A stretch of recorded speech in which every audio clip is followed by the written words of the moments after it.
Hi everyone, this is the first video in a series of videos to describe the dynamics reference sketch.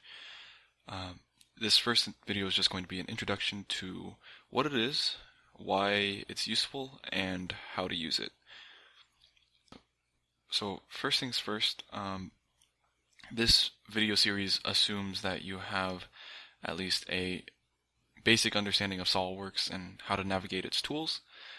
We're just going to be working with sketches and 3D sketches, so as long as you're relatively fluent in those two, this should be fairly painless.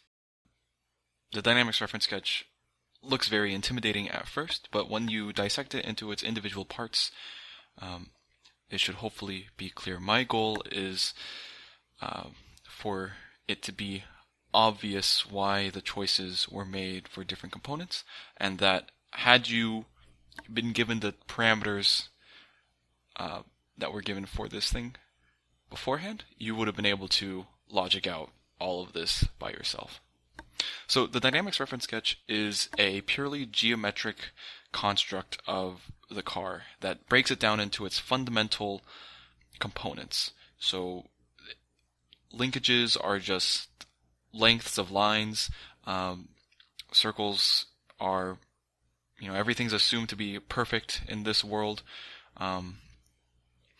You get all of your three-dimensional objects broken down to their fundamental, triangles, tetrahedrons, dimensions, things like that.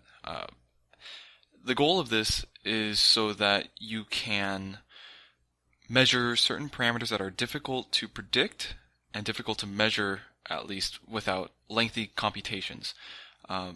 So, for instance, their dynamics reference sketch can give you camber at varying A-arm or control arm heights and travels. It can give you installation ratio, it can give you bump steer, it can give you a whole slew of parameters instantaneously. And it uses SOLIDWORKS geometric, solutions to solve difficult analytic problems. So now I'm going to show you how the basic use of the dynamics reference sketch can be used. You have these equations that list out global variables and spit out different values. So, right now I have the car. If you see, it's ground level. It's assuming the car is just sitting there. But let's say I want to, I want the front left wheel to go up 1.5 inches, and the rear left wheel to also go up by 1.5 inches. If I say OK, if you see there, it instantly jumped up a little bit. And now, this left side of the car is elevated slightly. In reality, though, what you're going to be seeing is that the car will be on the ground, all four wheels. So if I want to get a more accurate representation of what I'm looking at, I can do a normal to view on this ground plane, which I have here. Notice this is different from the top plane. These are two different planes. They're not planar with each other. I have the ground plane. If I do a normal to view, which is Control 8, and then I rotate down 90 degrees, which is Shift and up, I can see the true nature of how the wheels would look. It's a little bit asymmetric here, as expected. And I see that if I refresh these equations by rebuilding, my front left camber and rear left camber have changed now.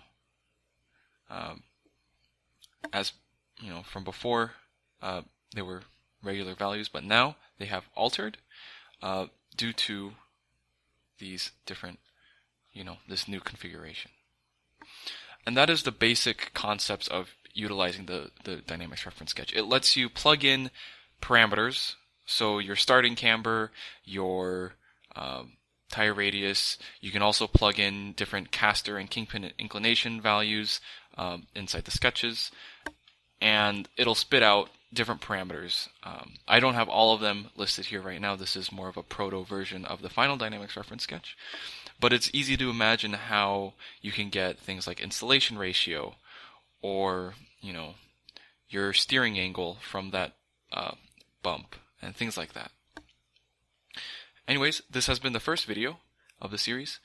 This should give you a basic overview of, how operation of the dynamics reference sketch works. Not necessarily all the operations, but to give you a feel for how these calculations come out and to give you a better view of why we use this. And I'll see you in the next video.